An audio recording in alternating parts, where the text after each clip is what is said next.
Hello दोस्तों, आप सभी का स्वागत है आपके अपने YouTube चैनल मैथ्स पोर्टल के अंदर। दोस्तों, हमने हमारी लास्ट वीडियो के अंदर क्या किया था कि जो क्लास 10th है इसकी एक्सरसाइज 1.1 का एक क्वेश्चन पूरा कर लिया था दोस्तों। और उसमें क्या किया था कि हमने Euclid division lemma and Euclid division algorithm दोनों के बीच में जो डिफरेंस होता है वो हमने देख लिया था। और साथ ही उसके ऊपर एक जो क्वेश्चन है जो कि किस पे बेस्ड था, यूक्लिड डिवीजन एल्गोरिथम पर बेस्ड था। और वो क्या था, HCF को फाइंड आउट करना। और वो हमने बड़े ही आसानी से उसको फाइंड आउट कर लिया था। देखिए दोस्तों, आज जो लेके आए हैं वो है एक्सरसाइज 1.1 का सेकंड क्वेश्चन। और सेकंड क्वेश्चन क्या आता है, सेकंड क्वेश्चन हमें क्या कहता है, देखिए कि show that any positive odd integer. आप ध्यान रखिएगा कि पॉजिटिव ओड इंटीजर बोल रहा है, ठीक है ना भैया। Positive odd integer is in the form of, कि इन द फॉर्म ऑफ, किस फॉर्म में होगा positive odd integer, 6q + 1, 6q + 3 and 6q + 5। ये क्या कहना चाह रहा है कि कुछ पॉजिटिव ओड इंटीजर होते हैं, जो हर एक पॉजिटिव जो ओड इंटीजर होगा वो किस फॉर्म में लिखा जाएगा, 6q + 1 की फॉर्म में लिख सकते हैं, 6q + 3 की फॉर्म में लिख सकते हैं और 6q + 5 की फॉर्म में लिख सकते हैं। और दोस्तों, जहां पर q क्या होगा, q जो होगा वो सम इंटीजर होगा। अब प्यारे बच्चों, जो इंटीजर होता है वो क्या होता है, मैंने आपको पहले भी बताया है कि इंटीजर जो होते हैं वो होते हैं 0 +- 1 +- 2 +- 3, ऐसे आगे तक चलते हैं। अब हम क्या करते हैं, देखिए इसके सॉल्यूशन तक पहुंचते हैं। और सॉल्यूशन क्या है, सॉल्यूशन में कुछ भी नहीं है। जो हमने यूक्लिड डिवीजन एल्गोरिथम और यूक्लिड डिवीजन लेमा पढ़ा था, सेम टू सेम वही की वही चीजें हैं जो हम यहाँ पे करने वाले हैं। देखिए यूक्लिड डिवीजन लेमा क्या कहता था कि आप किसी भी नंबर को, देखिए मैं एक बार फिर बताना चाह रहा हूं कि जो यूक्लिड डिवीजन हमारा लेमा था वो क्या कहता था कि हम किसी भी नंबर को, पॉजिटिव नंबर जो कि मान लीजिए a है, उसको हम किसकी फॉर्म में लिखते थे, BQ + R की फॉर्म में। मींस कैसे, क्योंकि मान लीजिए ये 6 था, 6 में हम 3 का भाग देते थे तो 3 2 जा 6 और 6 यहाँ पे 0 रिमाइंडर आता था। तो हम जो 6 है इस 6 को किस फॉर्म में लिखते थे, इस यहाँ पे क्या आता था, 3 × 2 + 0, कि यहाँ पे ये b आता था और ये q क्वोशेंट होता था और प्लस रिमाइंडर जो आता था उसको यहाँ पे लिखते थे। अब देखिए जो रिमाइंडर होता था इसकी वैल्यू कहां से कहां तक होती थी दोस्तों, वो होती थी कि जो रिमाइंडर है वो क्या होता था, > 0, कि वो 0 या 0 से बड़ा हो सकता है, लेकिन किससे छोटा होगा, इस नंबर से छोटा होगा। क्योंकि अगर इस नंबर के बराबर या उस नंबर से बड़ा आ जाता है तो भाग और आगे जाता है ना। तो इसलिए हम क्या करते थे, इस 3 से छोटा। मींस ये जो 3 लिखा हुआ था, 3 यहाँ पे क्या है, यहाँ पे है ये b, तो b से क्या होता था, छोटा। अब देखिए अब क्या कर रहे हैं, मैं इसी क्वेश्चन को इसी के बिहाफ पर सोल्व करने वाला हूं। और वो क्या है, देखिए कुछ नहीं है ये चीजें मैं दोबारा लिखूंगा, आप साथ दीजिएगा मेरा। देखिए मैं क्या करता हूं, एनी पॉजिटिव ओड इंटीजर बोल रहा है, मैं क्या लेके चलता हूं कि let a be any positive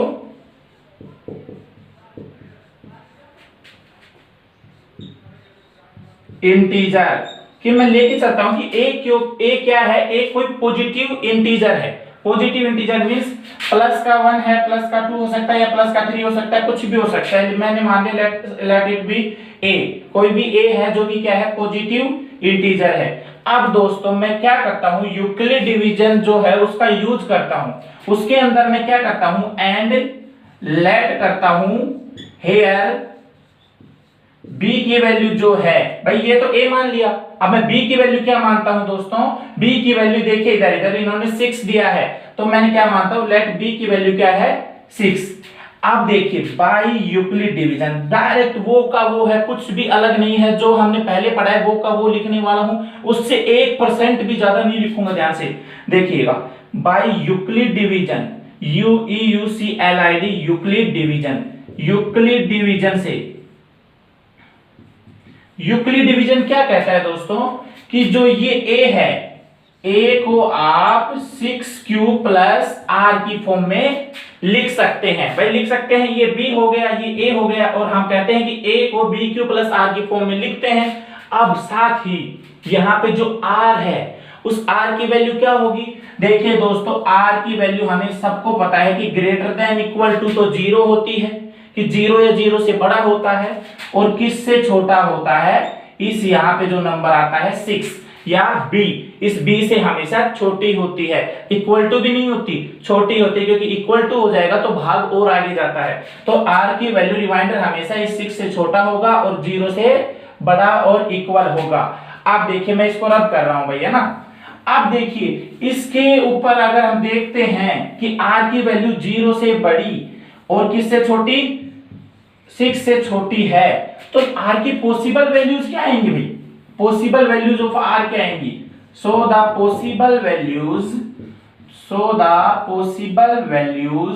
of r be, कि r की जो पॉसिबल वैल्यूज है, देखिए 0 है, इंक्लूड हो रहा है 0 ग्रेटर देन इक्वल टू 0 है, 0 हो सकती है, 1 हो सकती है, 2 हो सकती है, 3 हो सकती है, 4 हो सकती है, 5 हो सकती है, लेकिन दोस्तों 6 नहीं होगी, क्योंकि 6 से हमेशा छोटा लेना है, तो 6 हम यहाँ पे हटा देते हैं। अब देखिए हमें कुछ नहीं करना है, सिर्फ ये बात इंपॉर्टेंट थी कि a equals to 6q plus r लिखना था, क्योंकि b इक्वल्स टू 6q लिखना था, क्योंकि इन्होंने 6q प्लस 1 6q प्लस 2 की फॉर्म में लिखा था, और यूक्लिड डिवीजन लेमा कहता है कि a equals to bq plus r की फॉर्म में लिखिए। अब देखिए, और r की वैल्यू लेस देन 6 है, बस ये दो बातें ध्यान कीजिए। अब तो पुट ही करना है, और तो कुछ है ही नहीं इसके अंदर। r की वैल्यू पुट कीजिए इसके अंदर। आप देखिए r की वैल्यू 0 पुट करता हूं मैं, भाई ये भी रब कर देता हूं, ठीक है ना, क्योंकि मुझे लगता है कि आपने ये देख लिया होगा पूरा ना। तो देखिए r की वैल्यू जैसे ही पुट करता हूं, putting r is equals to 0, so क्या आएगा? a is equals to 6q plus 0, ठीक है भाई, ये एक आ गया। अभी देखिए ये जो नंबर है ये क्या है? इवन है या ओड है दोस्तों? ये इवन है भैया, क्योंकि ये 0 है या नहीं है इसका कोई मतलब नहीं होता, इसको मैं हटा भी सकता हूं। देखिए अब 6q को मैं क्या लिख सकता हूं? 6q को भाई मैं लिख सकता हूं 2 इंटू 3q, और जो भी नंबर 2 के मल्टीपल के अंदर 2 के गुणा, जिसमें 2 का भाग जाता है, 2 के गुणा में आ जाता है, वो नंबर क्या हो जाता है? इवन। सो कोई दिक्कत नहीं है, दिस नंबर इज इवन, ठीक है। अब क्या करता हूं? r is equal to 1 put करता हूं, सो a की वैल्यू क्या आ जाएगी? a is equal to 6q plus 1, ठीक है भाई। अब देखिए 2 के किसी मल्टीपल के अंदर मींस 6q के क्या लिख सकता हूं? 2 इंटू 3q, 2 से कोई नंबर गुणा हो रहा है तो वो तो इवन हो गया, और जैसे ही किसी नंबर में 1 ऐड करते हैं, और वो किस नंबर में? इवन नंबर में। दोस्तों किसी भी इवन नंबर में अगर हम 1 ऐड करेंगे तो हमेशा क्या मिलता है? ओड मिलता है। देखिए दो टाइप के नंबर होते हैं, इवन और ओड। इवन चलता रहेगा, उसमें जैसे प्लस 1 कर देंगे ओड आता जाएगा, क्योंकि देखिए 2 4 ये दोनों इवन है, 2 में जैसे मैं 1 जोड़ता हूं क्या जाता है? 3, ये ओड है। 4 इवन है, इवन में 1 जोड़ता हूं 5, ओड आ जाता है। तो किसी भी इवन नंबर में जैसे ही 1 जुड़ेगा क्या आ जाता है? ओड आ जाता है। सो ये क्या हो जाएगा? ओड इंटीजर हो जाएगा। तो 6q प्लस 1 की फॉर्म में लिखा गया। ऐसे ही r is equal to 2 put करूंगा तो a is equal to 6q plus 2। अब देखिए दोस्तों इसमें क्या है? 6q प्लस 2 है। अब मैं क्या दोनों के अंदर 2 कॉमन आ रहा था, 2 कॉमन ले लूंगा तो ये क्या आ जाएगा? 3q plus 1।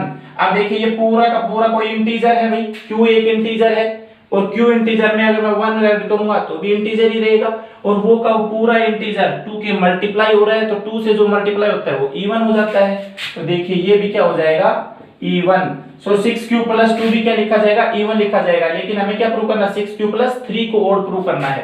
तो देखिए आगे करते हैं, क्या करना है? बस पुट ही तो करना है, और तो कुछ है ही नहीं। r इज इक्वल टू 3 किया, r इज इक्वल टू 3 करते क्या आएगा? a is equal to 6q plus 3। आप देखिए दोस्तों 6q प्लस 3 आ गया आपके पास। अब 6q प्लस 3 को मैं क्या करता हूं? मुझे इवन के अंदर इवन को हटाना है, ओड लेने हैं, इवन को हटाना, तो मैं 2 कॉमन लूंगा। तो ये देखिए इसमें छोटा सा मैं क्या करता हूं? कुछ समथिंग इसमें कुछ डिफरेंट करता हूं। देखिए 6q प्लस 3 को मैं क्या लिख देता हूं? 2 प्लस 1। देखिए मैं क्या कर रहा हूँ, 3 के टुकड़े कर रहा हूँ, 2 + 1 भी तो 3 ही होगा भाई। अब देखिए इसके अंदर मैं क्या करता हूँ, 2 कॉमन ले लेता हूँ, क्योंकि मुझे E1 को अलग करना है भाई। 2 कॉमन लिया तो क्या आ गया, 3q और +1, और साथ में आगे का 1 तो है ही। अब देखिए ये जो पूरा नंबर है 2 से मल्टीप्लाई हो रहा है, तो ये नंबर तो हो गया E1, ये जो नंबर हो गया भाई, ये नंबर तो हो गया E1, और साथ में अगर किसी भी नंबर में 1 ऐड करते हैं, और किस नंबर में, E1 नंबर में, मैंने यही बताया कि E1 नंबर में जैसे ही 1 ऐड होता है तो वो नंबर क्या हो जाता है, ओड हो जाता है। So this number is odd, लिख देना भाई, ये this number is odd. So odd positive integer है वो 3 क्या आएगा, 6q + 3 की फॉर्म में भी लिखा जा सकता है। अब देखिए भाई मैं क्या कर रहा हूं, आगे करता हूं, 6q + 3 तक करवा दिया, अब कर रहा हूं 6q + 4, क्योंकि पुट तो सारे करने हैं ना। 6q + 4, तो r की पॉसिबल वैल्यू क्या रखूंगा मैं, 4, तो a = 6q + 4। अब देखिए इस दोनों के अंदर क्या कॉमन लेके आ रहा हूं मैं, 2 लेके आ रहा हूं, तो 2 देखिए ये 3q + 2। अब कोई भी नंबर, ये एक इंटीजर आएगा, क्योंकि q एक इंटीजर से कुछ मल्टीप्लाई करेंगे तो भी इंटीजर, और उसमें कुछ ऐड करेंगे तो भी इंटीजर ही आएगा। और उस इंटीजर को मैं 2 से मल्टीप्लाई करूंगा, तो किसी नंबर को 2 से मल्टीप्लाई किया जाता है तो वो क्या हो जाता है, E1। तो ये 6q + फॉर्म किस फॉर्म में आएगा, this is an E1 number, E1 number. So 6q + 4 तो E1 नंबर आएगा। और हमें क्या प्रूव करना है, अब 6q r की जगह करेंगे 5।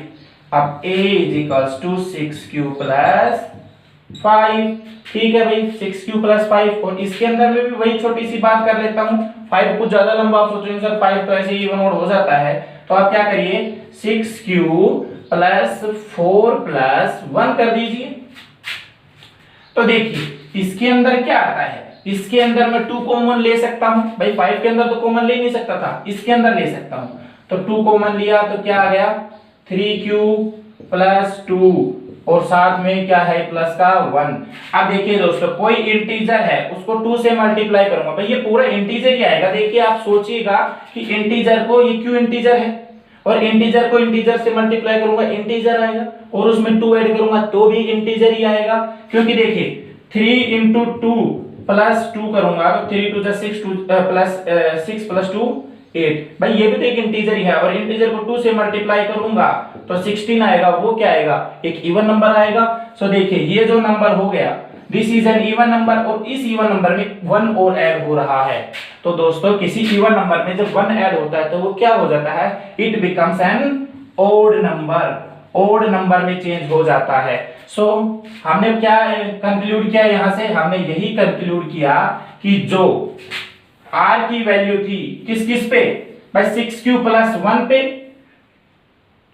जो 6q + 1, 6q + 3 और जो 6q + 5 था, वो तीनों के तीनों क्या कर रहे थे, वो क्या कर रहे थे, प्रूव, जो क्या प्रूव कर रहे थे, ओड इंटीजर, वो ओड इंटीजर प्रूव कर रहे थे। And 6q + 2, 6q + 4 and 6q, क्योंकि +0 किया था ना, तो 6q + 2 और 6q + 4, ये तीनों के तीनों shows that, proves क्या करते हैं, proves that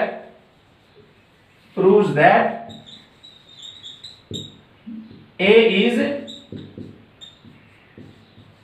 even इंटीजर, और ये क्या करता है, इवन इंटीजर करता है। सो दोस्तों इस क्वेश्चन में मैंने कुछ अलग से नहीं किया, क्या किया, सबसे पहले तो b की वैल्यू 6 लिखी, क्योंकि इन्होंने 6q + 1 6q + 2 के फॉर्म में लिख रखा था, और हमें पता है यूक्लिड डिवीजन लेमा के अंदर a = bq + r होता है, तो वहां पे b क्या होता है, जो यहाँ पे 6 दिया हुआ था, तो मैंने 6 ले लिया और कुछ नहीं किया, सिर्फ r की वैल्यू को डिफाइन किया। और r की वैल्यू हमें पता होता है कि 0 से बड़ी और बराबर होती है और 6 से छोटी होती है, जो कि क्या होता है, b, ठीक है ना। अब b से छोटी होती है तो उस r की पॉसिबल वैल्यूज को मैंने यहां पर लिख दिया था कि 0 आ सकती है, 1 आ सकती है, 2 आ सकती है, 3 आ सकती है, 4 आ सकती है एंड 5 आ सकती है, क्योंकि 6 तो जाएगी नहीं। आप देखिए उसकी वैल्यू r की जो भी वैल्यू उनको पुट करता गया, r की जो भी वैल्यू आई उनको पुट करता गया, और उन सभी से मैंने चेक कर लिया कि कौन कौन से नंबर इवन मिले और कौन कौन से नंबर ओड मिले, और वो किस फॉर्म के अंदर लिखे गए। सो क्वेश्चन नंबर 2 हमारा यहाँ पे कंप्लीट होता है। क्वेश्चन नंबर 3 है, वो है क्या देखिए भाई। क्वेश्चन नंबर 3 जो है दिया तो इतना लेंथी है इन्होंने, लेकिन है इसमें कुछ भी नहीं। अरे इतना कुछ था ही नहीं, तो इतना लेंथी देने की जरूरत क्या थी। देखिए अब मैं पढ़ता हूं इसको, क्या है देखिए, चलते हैं। An army contingent of 616 members, means एक आर्मी कॉन्टिजेंट है और उसके अंदर क्या है 660 मेंबर्स है भाई। ठीक है, इसके अंदर 616 मेंबर्स है। राउंड अप कर, इसको मैंने गोला कर दिया इधर, ठीक है। Is to march in 616 members को क्या करना है, मार्च करना है behind an army band of 32 members और इन ए परेड, मींस एक परेड के अंदर इन 616 मेंबर्स को 32 जो मेंबर है उनके पीछे क्या करना है, मार्च करना है। और the two groups is to march same number of columns, और क्या करना है भाई, ये 32 मेंबर हैं आर्मी बैंड के, इनके पीछे 616 मेंबर्स को क्या करना है, मार्च करना है। ठीक है भाई, साथ देना है, जैसे 1 2 3 पीटी चलती है ना वो टाइप में, ठीक है ना। अब क्या करना है, the two groups is to march in same number of columns, कि दो ग्रुप को सेम नंबर ऑफ कॉलम्स के अंदर क्या करना है, मार्च करना है। अब देखिए मैं आपको बता दूं कि कॉलम क्या होते हैं भाई, कॉलम होते हैं इस टाइप से, ठीक है ना। और फिर रोज होती है इनके साथ साथ, और रोज भी क्या होती है, रोज इस टाइप से होती है। जो इस टाइप से जब बच्चे खड़े होते हैं तो इस टाइप, मतलब जब हॉरिजॉन्टली देखा जाता है तो रोज होती हैं, और जब वर्टिकली देखा जाता है तो उनको कॉलम कहते हैं, ठीक है ना। अब देखिए कि दो ग्रुप को मार्च करना है सेम नंबर ऑफ कॉलम्स के, means same number of columns के अंदर मार्च करना है। अब देखिए क्वेश्चन का जो मेन निचोड़ है वो यहां पे आता है कि what is the maximum, means what is the maximum number of columns in they can march, कि कितने मैक्सिमम नंबर ऑफ कॉलम्स के अंदर ये मार्च कर पाएंगे। अब दोस्तों जो ये पूछा गया है वो यहीं से क्लियर हो जाता है कि मैक्सिमम। अब दोस्तों मैक्सिमम का मतलब होता है हाईएस्ट, हाईएस्ट मींस HCF पूछा गया है भाई, मैक्सिमम पूछा है तो means highest common factor, highest common factor इसके अंदर पूछा गया है। तो क्वेश्चन लेके चलते हैं, हमें क्या करना है, 616 एंड 32 का HCF फाइंड आउट करना है। तो 616 एंड 32 का HCF फाइंड आउट करने के लिए हमें क्या करना पड़ेगा, यूक्लिड डिवीजन एल्गोरिथम। करते हैं भाई स्टार्ट। देखिए सबसे पहले क्या करते हैं, 616 को यहाँ पे लिखते हैं, 32 यहाँ पे लिखते हैं भाई। देखिए 32 1 जा 32 और 32 2 जा 64, सो 1 से लेके चलते हैं। तो 32 1 जा 32, सब्ट्रैक्ट किया, 11 में से ये 2 चला गया तो 9 आ गया, 5 में 3 गया तो क्या आ जाएगा 2। 29 इज लेस देन 32, सो इसको यहाँ पे लेके आएंगे, सो ये आ गया 6 यहाँ पे। अब क्या जाते हैं भाई, 36 8 जा 240 और 39 जा क्या हो जाएगा 270, तो ये 9 पे जाएगा भाई, 32 9 जा क्या होगा, अब देखिए 9 9 पर जाएगा, 32 9 जगह 9 2 जा 8, 1 कैरी और 9 3 जा 27 प्लस 28। अब सब्ट्रैक्ट कर दीजिए इसको, सब्ट्रैक्ट करेंगे तो क्या आ जाएगा, 16 में से 8 चला गया तो क्या आएगा 8, और ये क्या जाएगा 8 में से 8 गया तो 0 0, अब ये आ गया दोस्तों यहाँ पे 8। अब देखिए अब क्या करते हैं हम, यूक्लिड डिवीजन एल्गोरिथम के अंदर ये जब छोटा आ जाता है यहाँ पे तो इसको एज ए डिवाइजर काम में लेते हैं, और यहाँ पे जो डिविडेंड आता है वो 32 को यहाँ पे लिख देते हैं। सो देखिए ये प्रोसेस कब तक चलती है, जब तक 0 नहीं आ जाता रिमाइंडर। सो 8 4 जा 32, दोस्तों रिमाइंडर 0 आ गया, हियर वी स्टॉप, हम यहाँ पे रुक जाएंगे क्योंकि रिमाइंडर 0 आ गया। अब देखिए इसको जब हम रिप्रेजेंटेशन करते हैं यूक्लिड डिवीजन एल्गोरिथम को, तो ये स्टेप तो चले, 2 स्टेप चले हम यहाँ पे, क्योंकि हमने बताया था कि Euclid division algorithm is a step by step process where we can find HCF between 2 numbers, की हाईएस्ट कॉमन फैक्टर हम बिटवीन 2 नंबर्स फाइंड आउट करते हैं। अब इसको मैं लिखने वाला हूं, और लिखते कैसे हैं भाई, देखिए मैं यहाँ पर लिख रहा हूं, ठीक है ना। लिखते हैं 616 भाई, A is equals to B into Q, A is equals to B into Q, तो B into Q और प्लस ये R, यहाँ पे R 8 आया, ठीक है भाई, कर दिया हमने।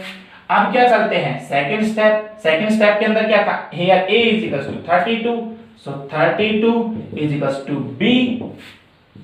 b इंटू q और प्लस r यहां पे देखिए 0 आ गया, सो 0 आ गया। हम यहां पे रुक जाएंगे, जहां पर हमारा रिमाइंडर 0 आ जाता है वहां पर यूक्लिड डिवीजन एल्गोरिथम क्या होता है, स्टॉप हो जाता है। और स्टॉप होते ही जो हाईएस्ट यहां पे क्या होता है, हाईएस्ट कॉमन फैक्टर कौन सा आता है, जो लास्ट में हमने डिवाइजर के रूप में काम में लिया है, जो क्या दे रहा है, रिमाइंडर 0 दे रहा है, वो लास्ट डिवाइजर ही हमारा क्या आ जाता है दोस्तों, highest common factor. So here यहाँ पे जो 8 आएगा वो क्या आ जाएगा, हाईएस्ट कॉमन फैक्टर। कि आपके पास जो मैक्सिमम नंबर ऑफ जो हमने निकाले हैं वहां पे, जो हमें क्वेश्चन के अंदर फाइंड आउट करना था, वो क्या आ जाएगा, आंसर यहाँ पे 8 के आ जाएगा। सो 8 कॉलम्स के अंदर मार्च करना है, ठीक है, ऑल डन।